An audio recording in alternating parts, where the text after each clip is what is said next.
Alhamdulillah ana bi khair wal afiyah. Yes, yes, yes. Oke? Biar semangat.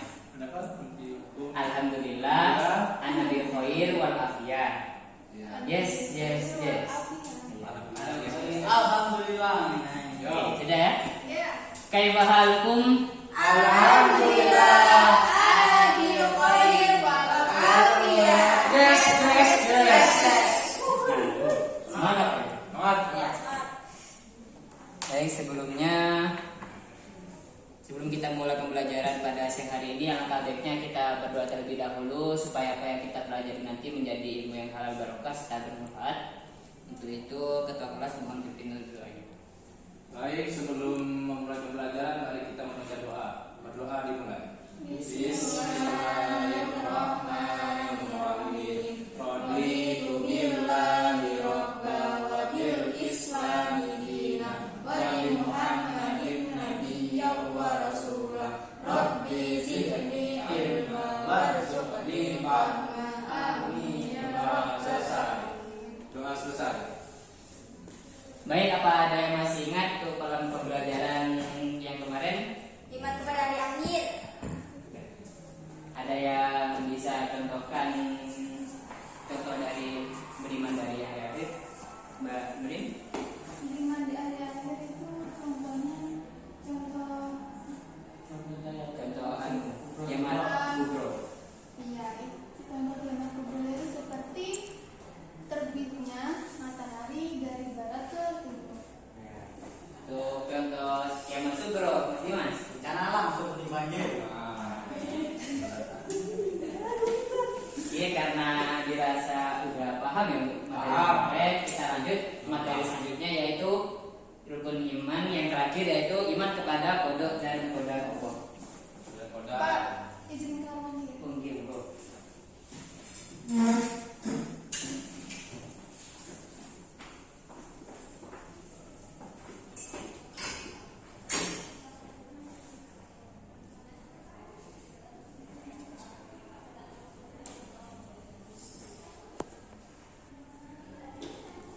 Baik, sebelumnya Bapak akan bacakan KIKD-nya terlebih dahulu, yaitu menghayati dan beriman akan adanya qada dan qadar sebagai ketentuan Allah. Yang kedua, menghargai sikap tawakal pada Allah Subhanahu wa taala sebagai implementasi dari pemahaman iman kepada qada dan qadar. Yang ketiga, memahami makna iman kepada qada dan qadar berdasarkan pengamatan terhadap dirinya dan alam sekitar dan makhluk ciptaannya. Yang terakhir yaitu menyajikan dalil nakli tentang adanya qada dan qadar. Nah, langsung saja, yaitu qada dan qadar ini terdiri dari dua kata, yaitu qada dan qadar. Nah, untuk qada sendiri Itu Pak.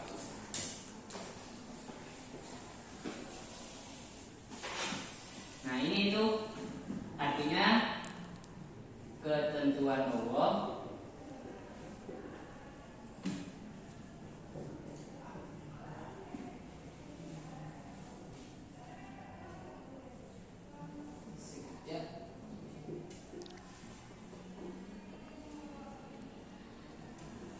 zaman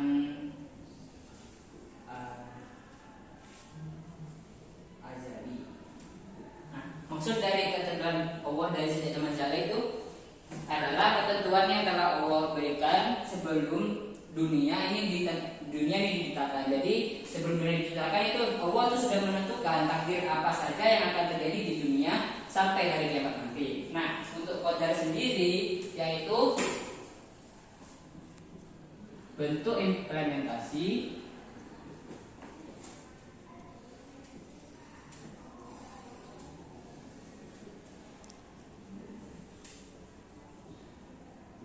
dari kodoknya. Nah, secara bahasa artinya kepastian, peraturan beraturan. Nah, menurut istilahnya adalah aturan atau ukuran yang diciptakan Allah Subhanahu wa taala sebagai perwujudan dari kodok Allah sendiri. Kodok yang telah Allah tentukan sebelum kita lahir tadi. Nah, untuk dalilnya yaitu Bismillahirrahmanirrahim. inna kulla syai'in khalaqnahu biqadar, yang artinya sungguh kami telah menciptakan segala sesuatu menurut ukuran atau takaran. Nah, maksudnya adalah segala sesuatu yang sudah diciptakan oleh Allah, sudah ditentukan oleh Allah, sudah diukur atau ditakar ketetapannya. Nah, kalau demikian manusia tetap harus berusaha walaupun yang menetapkan itu Allah sendiri. Oke. Dari qadar-qadar ini tercipta yaitu takdir. Nah, takdir ini dibagi menjadi dua lagi, yaitu takdir mubrom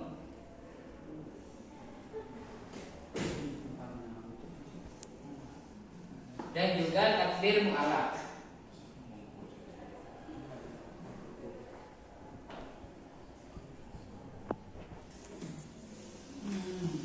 Nah, perbedaannya takdir mubrom itu adalah takdir yang tidak bisa dibantah atau tidak bisa menolak, meskipun kita mau apa aja itu takdirnya tetap terjadi. Contohnya, semisal ada orang meninggal. Nah, itu meskipun kita datang ke dukun, datang kemana pun itu nggak bisa diubah.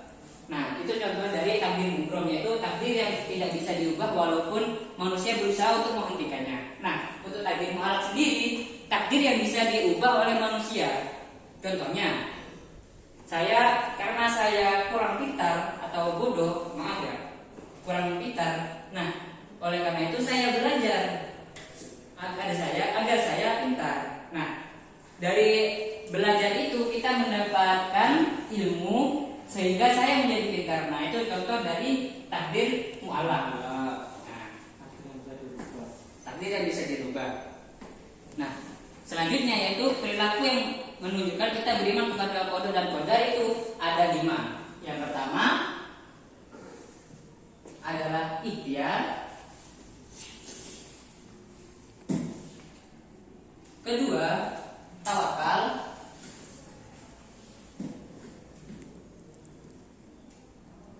Yang ketiga, syukur. Keempat, bertakwa. Dan yang terakhir yaitu sabar. Nah, perilaku yang menunjukkan bahwa kita telah beriman kepada qada dan qadar, yang pertama yaitu berikhtiar. Nah, berikhtiar lalu bertawakal, bersyukur, takwa, sabar. Nah, maksudnya apa?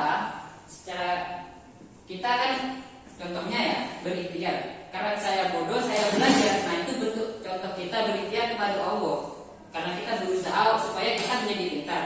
Lalu ketika kita sudah belajar, nah, apa yang telah kita dapat itu kita pasrahkan kepada Allah. Contoh semisal kita belajar, walaupun saya nggak paham, saya tetap belajar. Nggak peduli apa hasilnya, saya tetap belajar karena saya bertawakal kepada Allah. Meskipun saya nggak paham, tapi saya berusaha. Nah, lalu bentuk tawakal ini kita pasrahkan hasilnya itu kepada Allah Subhanahu Wa Taala. Lalu yang ketiga yaitu syukur, bersyukur. Syukur ini ketika kita belajar, lalu kita mendapatkan ilmu. Nah, kita itu bersyukur. Nah, syukur ini secara nggak langsung menjadi wajib bagi kita umat manusia. Ketika kita mendapatkan nikmat dari Allah Subhanahu Wa Taala, kita tuh harus bersyukur. Supaya apa? Apa yang kita dapatkan itu mendapatkan pahala dari Allah Subhanahu Wa Taala. Lalu yang keempat bertakwa, bertakwa kepada Allah. Nah, ayo Mas Dimas, akhirnya ditaruh dulu ya. Contoh tadi bertakwa. Nah, kita itu meskipun kita belajar, nah kita itu tidak lupa untuk berdoa. Berdoa secara harapan kita bertakwa kepada Allah supaya kita mendapatkan apa ya? Sinergi tambahan dari Allah Subhanahu Wa Taala. Kan karena usaha tanpa adanya doa itu sama aja nggak ada apa-apanya. Nah, lalu yang kelima itu sabar. Nah, sabar ini konsepnya sama dengan syukur, tetapi kalau syukur ini dari kita mendapatkan nikmat, kalau sabar ini kita mendapatkan cobaan. Seperti contoh, saya belajar matematika. Nah,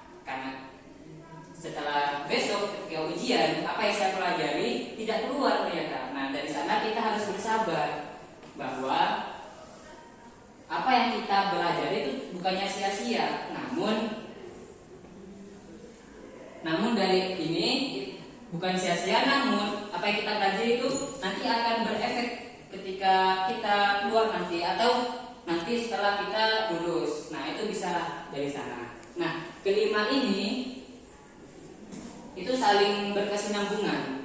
Tidak hanya untuk belajar, tapi ketika kita memulai suatu usaha, memulai apapun, nah kelima ini itu harus dilakukan bersama-sama. Secara nggak langsung tuh kita lakukan bersama-sama. Agar apa?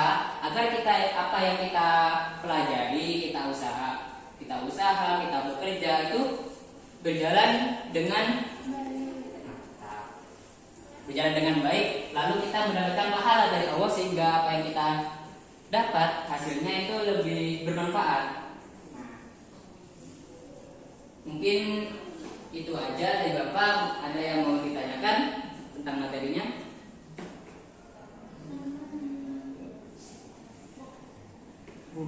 Kalau usia itu masuk takdir, saya Paknya. Ya. Kalau usia itu masuk takdir mudah apa Pak?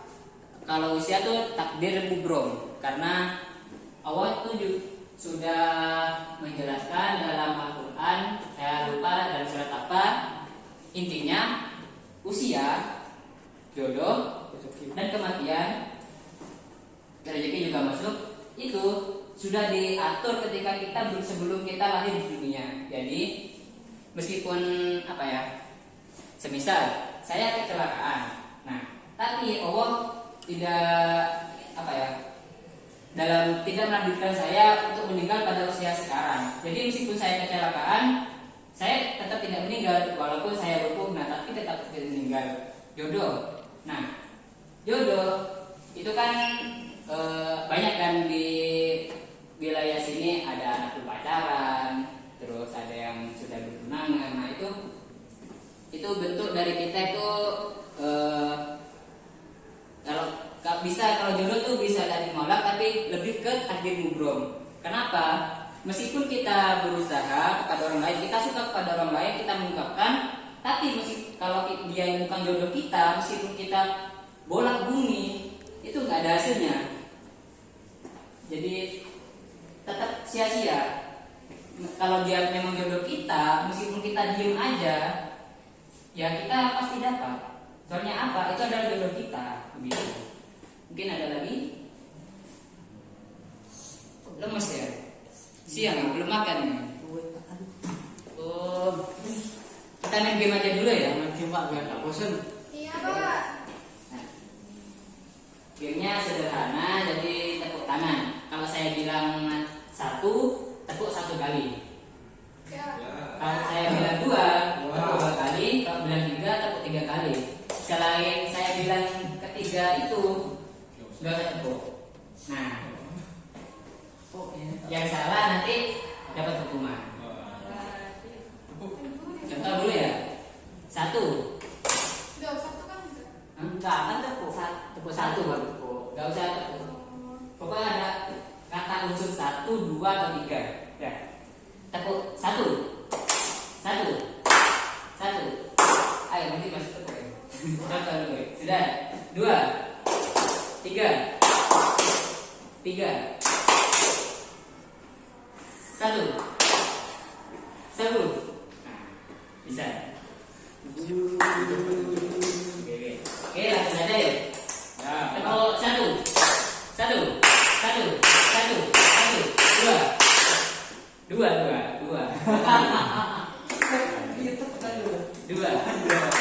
Tepuk 2.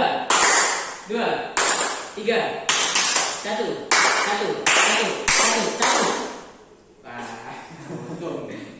Ayo lagi ya. 1. 2. 20. Udah semangat ya. Gak ada yang salah, jadi gak dihukum ya.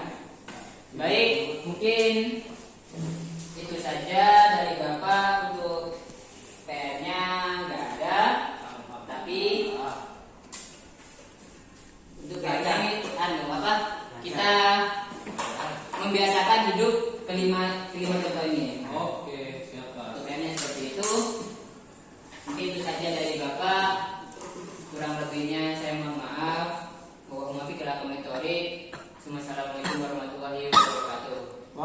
Waalaikumsalam warahmatullahi wabarakatuh. Monggo pimpin doa Mas sebelum tadi. Sebelum pulang kita baca doa bersama-sama. Doa dimulai. Bismillahirrahmanirrahim.